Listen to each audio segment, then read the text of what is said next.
ಈ ಕಾರ್ಯಕ್ರಮದ ಪ್ರಾಯೋಜಕರು ಯುವಂ ಯುಗಂ ಕನ್ನಡ ಮಾಸಿಕ ಪತ್ರಿಕೆ. ನಮಸ್ಕಾರ ವೀಕ್ಷಕರೇ, ಶ್ರೀಗರಿ ವಾರ್ತೆಗರಿಗೆ ಸ್ವಾಗತ. ನಾನು ನಿಮ್ಮ ಗ್ರಹೇಶ್ವರ ಗಾರುಡಿಗೇಂದ್ರ.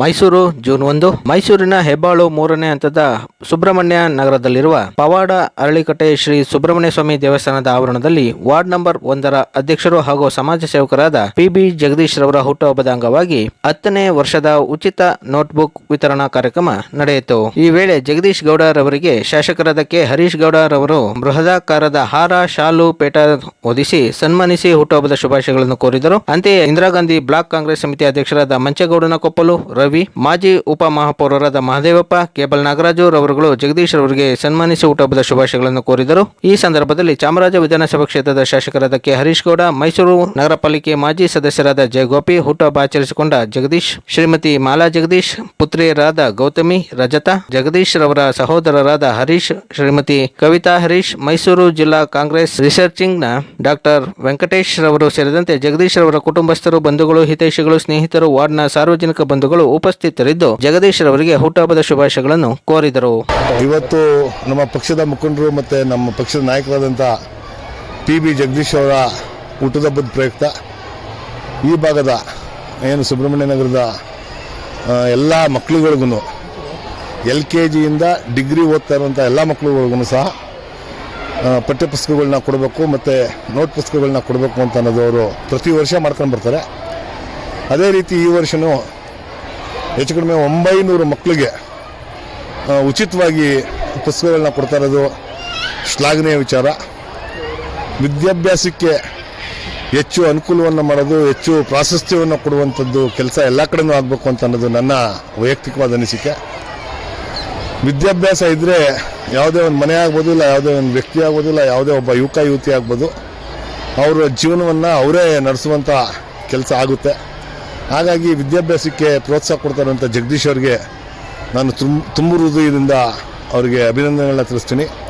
ಮತ್ತು ಅವರ ಹುಟ್ಟುಹಬ್ಬಕ್ಕೆ ಶುಭಾಶಯಗಳನ್ನ ತಿಳಿಸಿ ಅವರು ಮತ್ತು ಅವ್ರ ಕುಟುಂಬದವ್ರಿಗೆಲ್ರಿಗೂ ಆ ಭಗವಂತ ಹೆಚ್ಚಿನ ಆಯುಸ್ಸು, ಆರೋಗ್ಯ, ಐಶ್ವರ್ಯ, ಆಸ್ತಿ, ಅಂತಸ್ತು ಜೊತೆಗೆ ಅಧಿಕಾರವನ್ನು ಕೊಟ್ಟು ಈ ಥರ ಕೆಲಸ ಮಾಡುವಂಥ ಶಕ್ತಿನ ಇನ್ನೂ ಹೆಚ್ಚಿಕೊಳ್ಳಿ ಅಂತ ಅಂದ್ಬಿಟ್ಟು ನಾನು ಕೋರ್ಕೊಂತೀನಿ. ನಮಸ್ತೆ. SLC ಮಕ್ಕಳಿಗೆ ಒಂದು ಪುರಸ್ಕಾರ ಕೊಡಬೇಕಂದ್ರೆ ಅದ್ರ ಬಗ್ಗೆ SLC ಮಕ್ಕಳಲ್ಲಿ ಯಾರು 90%ಗಿಂತ ಹೆಚ್ಚಿನ ಅಂಕವನ್ನು ಪಡೆದಿದ್ದಾರೆ ಆ ಮಕ್ಕಳುಗಳಿಗೆ ಎಲ್ರಿಗೂ ಒಂದು ಪ್ರತಿಭಾ ಪುರಸ್ಕಾರ ಮಾಡೋ ಮುಖಾಂತರ ಅವ್ರಿಗೆ ಮುಂದಿನ ವಿದ್ಯಾಭ್ಯಾಸಕ್ಕೆ ಅನುಕೂಲ ಆಗಲಿ ಅಂತ ನಮ್ಮ ಕೈಲಾದಂಥ ಸಹಾಯವನ್ನು ನಾವು ಮಾಡಬೇಕು ಅಂತ ತೀರ್ಮಾನ ಮಾಡಿ ವೈಯಕ್ತಿಕವಾಗಿ 5,000 ರೂಪಾಯಿಗಳನ್ನ ನಗದನ್ನು ಆ ಮಕ್ಕಳುಗಳಿಗೆ ಕೊಡುವಂಥ ಕೆಲಸನ ಮಾಡಬೇಕು ಅಂದ್ಕೊಂಡಿದ್ದೀನಿ. ಅದನ್ನು ಮಾಡ್ತೀವಿ. ನಾನು ಮತ್ತು ನಮ್ಮ ಪಕ್ಷದ ನಾಯಕರುಗಳು, ನಮ್ಮ ಪಕ್ಷದ ಮಾಜಿ ನಗರ ಪಾಲಿಕೆ ಸದಸ್ಯರುಗಳು ಮತ್ತು ನಮ್ಮ ಪಕ್ಷದ ನಾಯಕರುಗಳು, ಬ್ಲಾಕ್ ಅಧ್ಯಕ್ಷರುಗಳು, ವಾರ್ಡ್ ಅಧ್ಯಕ್ಷರುಗಳು ಎಲ್ಲರನ್ನೂ ಕರೆದು ನಾವು ಒಂದು ಸಭೆಯನ್ನು ಮಾಡಿ BEOಗಳ ಹತ್ರ ಎಲ್ಲ ಥರದ್ದು ಮಾಹಿತಿಗಳನ್ನ ಈಗ ಆಲ್ರೆಡಿ ತಗೊಂಡಿದ್ದೀವಿ. ಇನ್ನೊಂದು 7ನೇ ತಾರೀಕು ಕೋಡ್ ಆಫ್ ಕಂಡಕ್ಟ್ ಮುಗಿದ ನಂತರ ಇನ್ನೊಂದು ವಾರದೊಳಗಡೆ ಆ ಕಾರ್ಯಕ್ರಮವನ್ನು ಮಾಡಬೇಕು ಅಂತ ಅಂದ್ಕೊಂಡಿದ್ದೀವಿ. ಅದನ್ನು ಮಾಡ್ತೀವಿ. ನಾವು ಎಲ್ಲ ವಿದ್ಯಾಭ್ಯಾಸ ಏನು SLC ಪಾಸ್ ಆಗಿರುವಂಥ ಎಲ್ಲ ವಿದ್ಯಾರ್ಥಿಗಳಿಗೆ ಮತ್ತು ವಿದ್ಯಾರ್ಥಿನಿಯರಿಗೆ ನಾನು ಶುಭ ಹಾರೈಸ್ತೀನಿ. ಅವರು ಮುಂದಿನ ದಿನಗಳಲ್ಲಿ ಇನ್ನೂ ಹೆಚ್ಚೆಚ್ಚಿನ ವ್ಯಾಸಂಗವನ್ನು ಮಾಡಿ ಅವ್ರ ಜೀವನದಲ್ಲಿ ಉತ್ತಮವಾದಂಥ ಭವಿಷ್ಯವನ್ನು ಕಂಡುಕೊಳ್ಳುವಂಥ ಕೆಲಸನ ಅವ್ರು ಮಾಡಬೇಕು ಅಂತ ಅನ್ನೋದು ನನ್ನ ಅಭಿಲಾಷೆ. ನಮಸ್ತೆ. ಇವತ್ತು ನನ್ನ ಹುಟ್ಟುಹಬ್ಬ ಪ್ರಯುಕ್ತ 10 ವರ್ಷಗಳಿಂದ 1ನೇ ತರಗತಿಯಿಂದ ಡಿಗ್ರಿ ತನಕನೂ ನೋಟ್ಬುಕ್ ವಿತರಣಾ ಕಾರ್ಯಕ್ರಮ, ಉಚಿತ ನೋಟ್ಬುಕ್ ವಿತರಣಾ ಕಾರ್ಯಕ್ರಮನ ನನ್ನ ಕುಟುಂಬ ವರ್ಗದವರು ಮತ್ತು ನನ್ನ ಮಿತ್ರರೆಲ್ಲರೂ ಸೇರಿ ಈ ಕಾರ್ಯಕ್ರಮವನ್ನು ಪ್ರತಿ ವರ್ಷವೂ ಮಾಡಿಕೊಂಡು ಬರ್ತಾರೆ. ಇವತ್ತು ಹೆಚ್ಚು ಕಮ್ಮಿ ನಾವು 100 ಮಕ್ಕಳಿಂದ ಪ್ರಾರಂಭ ಆಗಿದ್ದು ಇವತ್ತು 1000 ಮಕ್ಕಳಿಗೆ ನೋಟ್ಬುಕ್ ವಿತರಣೆ ಮಾಡಬೇಕಂತ ಕಾರ್ಯಕ್ರಮನ ಇಟ್ಕೊಂಡಿದ್ದೀವಿ. ಬಟ್ ಮಳೆಯ ಸಮಸ್ಯೆ ಕಾಣ್ತಾ ಇದೆ, ಆದರೂ ಸುಮಾರು ಜನ ಸೇರಿದ್ದಾರೆ. ನಾವು ಬಂದವರಿಗೆ ಪ್ರತಿಯೊಬ್ಬರಿಗೂ ನೋಟ್ಬುಕ್ನ ಕೊಡಬೇಕು, ವಿದ್ಯಾದಾನ ಮಾಡಬೇಕು, ನಮ್ಮ ಕೈಲಾದ ಸೇವೆನ ಸಮಾಜಕ್ಕೆ ಕೊಡಬೇಕು ಅಂತ ಇಡೀ ಕುಟುಂಬ ನಾವು ಇದರಲ್ಲಿ ನಿರಂತರಾಗಿದ್ದೀವಿ. ನನ್ನ ಸ್ನೇಹಿತರು ಹಾಗೂ ನನ್ನ ತಮ್ಮ ಎಲ್ಲರೂ ಸೇರಿ ಈ ಪ್ರಯತ್ನವನ್ನು ಮಾಡ್ತಾ ಇದ್ದೀವಿ. ನಾವು 3 ದಿನಕ್ಕೆ ಮುಂಚಿತವಾಗಿ ಟೋಕನ್ ಕೊಟ್ಬಿಟ್ಟು ಆ ಟೋಕನ್ ಪ್ರಕಾರ ಇವತ್ತು ಈ ಒಂದು ನೋಟ್ಬುಕ್ ಕೊಡುವ ಕಾರ್ಯಕ್ರಮನ ಇಟ್ಟಿದ್ದೀವಿ. ಯಾಕೆಂದರೆ ಒಂದು ಮಗುಗೆ ನಾವು LKG ಅಥವಾ UKG ಇಂದ ಪ್ರಾರಂಭವಾದಾಗ ಆ ಮಗುಗೆ ನಾವು ಪ್ರಥಮವಾಗಿ ಬುಕ್ಕು ಕೊಟ್ಟಾಗ ಏನು ಸ್ಟೇಜ್ ಫಿಯರ್ ಅಂತಾರ ಅದೇ ಥರ ಮಕ್ಕಳಿಗೆ ಹೊಸ ಬುಕ್ಕಲ್ಲಿ ಬರೆಯುವ ಒಂದು ಹೆದರಿಕೆ ಹೋಗುತ್ತೆ. ಹೊಸ ಬುಕ್ಕಲ್ಲಿ ಬರೆದು ಮನೆಯಲ್ಲೇ ಪ್ರಾಕ್ಟೀಸ್ ಮಾಡಿದಾಗ ಆ ಮಗು ಸ್ಕೂಲ್ಗೆ ಹೋದಾಗ ಈ ಅಥವಾ ABCDನ ಒಂದು ನಿರಾಳವಾಗಿ ಕಲಿಯುವಂಥ ಒಂದು ಅವಕಾಶ ಆಗುತ್ತೆ ಅಂತ ನಾವೆಲ್ಲರೂ ಸೇರಿ ಈ ಕಾರ್ಯಕ್ರಮ ಮಾಡ್ತೀನಿ. ಈ ಕಾರ್ಯಕ್ರಮ ಮಾಡೋಕ್ಕೆ ಈ ಪವಾಡ ಅರಳಿಕಟ್ಟೆ ದೇವಸ್ಥಾನದ ವತಿ ನಾವು ಆವರಣದಲ್ಲಿ ಪ್ರತಿ ವರ್ಷವೂ ಮಾಡ್ತಾ ಇದ್ದೀವಿ. ನನ್ನ ತಂದೆ ನಮಗೆ ಓದಲು ತುಂಬ ಕಷ್ಟ ಇತ್ತು. ಆವಾಗ ಭಾರಿ ಕಷ್ಟದಲ್ಲಿ ಈ ಅಡಿಗೆಗೆ ಹಾಕಿರುವಂಥ ಟೇಬಲ್ ಮೇಲೆ ಹಾಕಿರುವಂಥ ಪೇಪರ್ನ A4 ಶೀಟ್ ಆಗಿ ಕಟ್ ಮಾಡಿ ನಮಗೆ ತಂದು ನಮಗೆ ರಫ್ಫಾಗಿ ಕೊಡ್ತಾಯಿದ್ರು.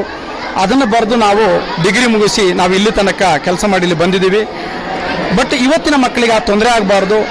ಯಾರು ಕಷ್ಟದಲ್ಲಿರ್ತಾರ ಅವ್ರಿಗೆ ಈ ಬುಕ್ ಒದಗಲಿ, ಅದ್ರ ಜೊತೆಗೆ ಸ್ವಲ್ಪ ಬೇರೆಯವ್ರಿಗೂ ಸೇರುತ್ತೆ, ನಮ್ಗೆ ಗೊತ್ತಿದೆ, ಆದರೂ ಪರವಾಗಿಲ್ಲ ಆ ಕಡು ಬಡತನದಲ್ಲಿರುವವರಿಗೆ ಈ ಬುಕ್ ಸೇರುತ್ತೆ ಅನ್ನುವಂಥದ್ದು ಒಂದು ನಂಬಿಕೆಯಲ್ಲಿ ಈ ಕೆಲಸವನ್ನು ಮಾಡ್ತಾ ಇದ್ದೀವಿ.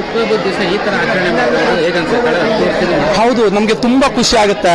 ನಾನು ಈ ಭಾಗದಲ್ಲಿ ಎಲ್ಲೇ ಹೋದಾಗಲೂ ಬುಕ್ ಅಂಕಲ್ ಅಂತ ಕರೀತಾರೆ ನನ್ನನ್ನು ಎಲ್ಲರೂ.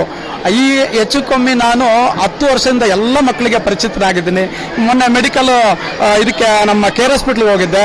ಒಬ್ಬರು ಮೆಡಿಕಲ್ ಸ್ಟೆಥೋಸ್ಕೋಪ್ ಇಟ್ಕೊಂಡು ಬರ್ತಾ ಇದ್ದಾರೆ. ಏನಮ್ಮ ಅಂತ ಅಕ್ಷರದಲ್ಲಿ ಕೇಳಿದೆ. ಅವಾಗ ಅವ್ರು ಹೇಳಿದ್ರು, ಸರ್ ನೀವು ಬುಕ್ ಕೊಟ್ಟು ನಾವು ಓದಿದ್ದೀನಿ, ಇವತ್ತು ಡಾಕ್ಟರ್ ಆಗಿದ್ದೀನಿ ಅಂತಾರೆ. ನಾನು ತುಂಬ ಖುಷಿ ಆಯಿತು. ನಾನು ಅಷ್ಟೆಲ್ಲ ಖರ್ಚು ಮಾಡಿದ್ದು ಆ ಒಂದು ಮಗುವಿಂದಲೇ ಖುಷಿ ಪಟ್ಟೆ ಅಂತ ಕಾಣುತ್ತೆ ನನಗೆ. ಆ ಥರ ತುಂಬ ಖುಷಿ ಪಡ್ತೀನಿ. ಬುಕ್ ಕೊಡುವ ವಿಚಾರದಲ್ಲಿ ತುಂಬ ಖುಷಿ ಪಡ್ತೀನಿ ನಾನು. 10 ವರ್ಷದಿಂದ ಈ ಥರ ನಾವು ನಮ್ಮ ಮನೆಯವರ ಬರ್ತ್ಡೇನ ಆಚರಿಸ್ತಾ ಇದ್ದೀವಿ. ಅದೆಲ್ಲ ನಮಗೆ ಹೆಮ್ಮೆ ಆಗುತ್ತೆ. ನಾವು ಮಕ್ಕಳು ಇದನ್ನ ಸದುಪಯೋಗ ಪಡಿಸ್ಕೊಳ್ಳಿ, ಬಡವ್ರ ಮಕ್ಕಳು ಅಂತ ಆಶಿಸ್ತೀನಿ ಅಷ್ಟೆ. ತುಂಬ ಖುಷಿ ಆಗುತ್ತೆ. ಅಂದರೆ ಇದನ್ನೆಲ್ಲ ಮಾಡ್ತಾರಲ್ಲ ಅಪ್ಪ, ಅವಾಗ ಒಂಥರ ಎಲ್ರಿಗೂ ಎಷ್ಟೊಂದು ಜನ ಮಕ್ಕಳಿಗೆ ಬುಕ್ ಎಷ್ಟು ಇಷ್ಟ ಇರುತ್ತೆ ಅಂತಂದರೆ ಅದರಲ್ಲಿ ಬರೆಯೋದೇ ಒಂದು ಖುಷಿ. ಸೊ ಅಪ್ಪ ಈ ಥರ ಮಾಡ್ತಾ ಇರೋದು ತುಂಬ ಖುಷಿ ಆಗುತ್ತೆ. ಅಪ್ಪನಿಂದ ನಮಗೂ ಒಳ್ಳೆ ಹೆಸರು ಎಲ್ಲ ಕಡೆಯಿಂದ. ಸೊ ತುಂಬ ಖುಷಿ ಆಗುತ್ತೆ. ಅದು ನನ್ನ ಅಪ್ಪ ಮಾಡ್ತಿರೋದು, ಇದು ಸುಮಾರು ಜನ ಅಪ್ಪನ ಫ್ಯಾಮಿಲಿ ಎಲ್ಲರೂ ಮಾಡ್ತಿರೋದು ತುಂಬಾ ಖುಷಿ ಆಗ್ತಿದೆ. ಅದು ತುಂಬ ಖುಷಿ ಆಗ್ತಿದೆ. ಈ ಕಾರ್ಯಕ್ರಮ ಇಲ್ಲಿ ಜಗದೀಶ್ ಅವರು ಏನು ಮಾಡೋದು, ಸುಮಾರು ಒಂದು 20 ವರ್ಷದಿಂದ ಈ ವಾರ್ಡ್ 1ರಲ್ಲಿ ಅನೇಕ ಸೇವೆಯನ್ನು ಮಾಡ್ಕೊಂಡು ಬಂದಿದ್ದಾರೆ. ಇವತ್ತು ಅವರ ಒಂದು ಹುಟ್ಟುಹಬ್ಬ ಕಾರ್ಯಕ್ರಮ ಇದೆ. ಅವರು ಹುಟ್ಟುಹಬ್ಬವನ್ನು ಬಹಳ ವಿಶೇಷವಾಗಿ ಆಚರಿಸ್ತಾರೆ. ಹೇಗೆ ಅಂತಂದರೆ ಇಲ್ಲಿ ಒಂದು 700 ವಿದ್ಯಾರ್ಥಿಗಳಿಗೆ LKGಯಿಂದ ಪದವಿ ತನಕ ನಮ್ಮ ಈ ಕ್ಷೇತ್ರದಲ್ಲಿ ಓದುವಂಥ ವಿದ್ಯಾರ್ಥಿಗಳಿಗೆ ಉಚಿತವಾಗಿ ನೋಟ್ ಪುಸ್ತಕವನ್ನು ಸುಮಾರು 15 ವರ್ಷದಿಂದ ಅವರು ಇಲ್ಲಿ ಕೊಡ್ತಾ ಬಂದಿದ್ದಾರೆ. ಮತ್ತು ಅವರು ಇಲ್ಲಿ ಪ್ರತಿದಿನ ನೀವು ಇಲ್ಲಿ ನೋಡ್ಬೋದು, ಅಲ್ಲಿ ಒಂದು ವಾಗ್ದೇವಿ ಟ್ರಸ್ಟ್ ಅಂತ ಅಂದ್ಬಿಟ್ಟು ಆಫೀಸೇ ಇದೆ. ಪ್ರತಿದಿನ ಸಂಜೆ 4ರಿಂದ 10 ಗಂಟೆ ತನಕ ಈ ವಾರ್ಡಲ್ಲಿ ಜನ ಏನು ಬಂದು ಕೂಡ ಸಮಸ್ಯೆಗಳಿಗೆ ಅವರು ಪರಿಹಾರ ಕೊಡ್ತಾರೆ. ಅದು ಲೋನ್ ಸಮಸ್ಯೆ ಇರ್ಬೋದು, ಮತ್ತು APL ಕಾರ್ಡು BPL ಕಾರ್ಡ್ ಇರ್ಬೋದು, ಮತ್ತು ಅನೇಕ ರೀತಿಯ ಸ್ಕಾಲರ್ಶಿಪ್ಸ್ ಇರ್ಬೋದು. ಯಾವುದೇ ಕಾರಣ ಮತ್ತು ಯಾವುದೇ ಒಂದು ಸಮಸ್ಯೆ ತಗೊಂಡು ನಮ್ಮ ಜನ ಬಂದು ಕೂಡ ಅವರಿಗೆ ಸ್ಪಂದಿಸ್ತಾರೆ. ಹಾಗೆ ಇಲ್ಲಿ ನಮ್ಮ ಜಗದೀಶ್ ಅಣ್ಣವರು ಇನ್ನೂ ಅನೇಕ ಕಾರ್ಯಕ್ರಮಗಳು ಮಾಡ್ತಾರೆ. ಮತ್ತು ಇಲ್ಲಿ ಸಾರ್ವಜನಿಕರಿಗೆ ಮತ್ತು ಮೇಲೆ ಸರ್ಕಾರದ ನಡುವೆ ಕೊಂಡಿಯಾಗಿದ್ದಾರೆ. ಇಲ್ಲಿ ಏನೇ ಒಂದು ಚರಂಡಿ ಒಂದು ವ್ಯವಸ್ಥೆ ಇರ್ಬೋದು, ಮತ್ತು ವಿದ್ಯುತ್ ದೀಪ ವ್ಯವಸ್ಥೆ ಇರ್ಬೋದು, ಏನೇ ಆದರೂ ಕೂಡ ನಮಗೆ ಇಲ್ಲಿ ನಮ್ಮ ಜನ ಏನಂತಾರೆ, ನಮ್ಗೆ ಯಾರು ಗೊತ್ತಿರೋದೇ ನಮ್ಮ ಜಗದೀಶ್ ಅಣ್ಣ ಅಂತ ಹೇಳ್ತಾರೆ. ಆ ರೀತಿ ಅವರೊಬ್ಬರು ಜನನಾಯಕ ಅಂತ ಆಗಿದ್ದಾರೆ. ಮತ್ತು ಇವರ ಸೇವೆಗೆ ಅವರ ಶ್ರೀಮತಿ ಮಾಲಾ ಅವರು ಇರ್ಬೋದು, ಮತ್ತು ಅವರ ಸುಪುತ್ರಿಯರು ಗೌತಮಿ ಮತ್ತು ರಜತ ಮತ್ತು ಅವರ ಸಹೋದರ ಅವರು ಕೂಡ ಬಹಳಷ್ಟು ಇವರಿಗೆ ಸೇವೆಯನ್ನು ಮಾಡ್ತಾ ಇದ್ದಾರೆ. ಮತ್ತು ಈ ಒಂದು ದೇವಸ್ಥಾನದಲ್ಲಿ ಇನ್ನೊಂದು ವಿಶೇಷ ಏನು ಅಂತಂದರೆ, ಯಾವುದೇ ವಿಧವಾದ ಶುಲ್ಕವನ್ನು ತಗೊಳ್ಳದೆ ಜಗದೀಶ್ ಅಣ್ಣ ಅವರು ಇಲ್ಲಿ ಉಚಿತವಾಗಿ ಒಂದು ಪೂಜೆಯನ್ನು ಮಾಡ್ತಾರೆ. ಇಲ್ಲಿ ನೋಡ್ಬೋದು, ಈ ದೇವಸ್ಥಾನವನ್ನು ಬಹಳಷ್ಟು ಚೆನ್ನಾಗಿ ಇಲ್ಲಿ ನಿರ್ಮಾಣ ಮಾಡಿದ್ದಾರೆ. ಹಾಗಾಗಿ ಜಗದೀಶ್ ಅಣ್ಣವರಿಗೆ ನಾವು ಇವತ್ತು ಹುಟ್ಟುಹಬ್ಬದ ಶುಭಾಶಯವನ್ನು ಕೋರ್ತಾ ಇದ್ದೀವಿ. ಮತ್ತು ಅವರು ಮುಂದಿನ ದಿನಗಳಲ್ಲಿ ಇನ್ನೂ ಹೆಚ್ಚಿನ ಶಕ್ತಿ ಆಗಬೇಕು. ಅವರು ರಾಜಕೀಯವಾಗಿರ್ಬೋದು, ಮತ್ತು ಅವ್ರಿಗೊಂದು ಅಧಿಕಾರವನ್ನು ಸಿಕ್ಕಿದ್ರೆ ನಮ್ಮಂಥ ಅನೇಕ ಕಾರ್ಯಕರ್ತರಿರ್ಬೋದು, ಮತ್ತು ಸಾಮಾನ್ಯ ಜನರಿಗೆ ತುಂಬ ಅನುಕೂಲ ಆಗುತ್ತೆ. ಈಗ ನೋಡಿ, ಅವರು ಈಗ ಒಂದು ಪೆನ್ಷನ್ನು, ಎಷ್ಟೋ ಜನ ಪೆನ್ಷನ್ ಮಾಡೋಕ್ಕಾಗಲ್ಲ, ಆದರೆ ಜಗದೀಶ್ ಅಣ್ಣವರು ಪ್ರತಿದಿನ ವಿಧವಾದಂಥ ಪೆನ್ಷನ್ಗಳನ್ನ ಅವರು ಮಾಡಿಕೊಟ್ಟು ಎಷ್ಟೋ ಜನಕ್ಕೆ ಅನ್ನವನ್ನು ಕೊಡುವಂಥ ಒಬ್ಬರು. ಇದು ತುಂಬ ವಿಶೇಷ ಸರ್. ಯಾಕಂದರೆ ನಾನು ಒಬ್ಬ ಲೆಕ್ಚರರ್, ಡಾಕ್ಟರ್ ವೆಂಕಟೇಶ್ ಅಂತ. ಈ ರೀತಿ ಜಗದೀಶ್ ಅಣ್ಣವರು ಹುಟ್ಟುಹಬ್ಬವನ್ನು ಮಾಡೋದನ್ನ ನಾನು ನೋಡಿಲ್ಲ. ಎಲ್ಲರೂ ಏನು ಮಾಡ್ತಾರೆ, ಆಡಂಬರ ಮಾಡ್ತಾರೆ, ಹೋಟೆಲ್ಗೆ ಹೋಗೋದು, ಪಾರ್ಟಿ ಮಾಡೋದು, ಇದೆಲ್ಲ ಮಾಡ್ತಾರೆ. ಆದರೆ ಜಗದೀಶ್ ಅಣ್ಣವರು ಅರ್ಥಗರ್ಭಿತವಾಗಿ ಈ ಹುಟ್ಟುಹಬ್ಬವನ್ನು ಮಾಡ್ತಾ ಇದ್ದಾರೆ.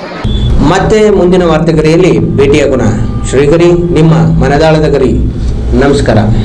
ಶ್ರೀಗರಿ, ನಿಮ್ಮ ಮನದಾಳದ ಗರಿ. ಶ್ರೀಗರಿ, ನಿಮ್ಮ ಭಾವನೆಗಳ ಗರಿ. ಶ್ರೀಗರಿ, ನಾಡಿನ ಹೆಮ್ಮೆಯ ಗರಿ. ಮನೆ ಮನಗಳ ಗರಿದು ಶ್ರೀಗರಿ, ತನು ಮನ ಧನಗಳ ಗರಿದು ಶ್ರೀಗರಿ, ವಿಶ್ವದ ದೇಶದ ನಾಡಿನ ಗರಿದು ಶ್ರೀಗರಿ. ಶ್ರೀಗರಿ ಶ್ರೀಗರಿ ಶ್ರೀಗರಿ ಶ್ರೀಗರಿ ಶ್ರೀಗರಿ ನಿಮ್ಮ ಮನದಾಳದ ಗರಿ.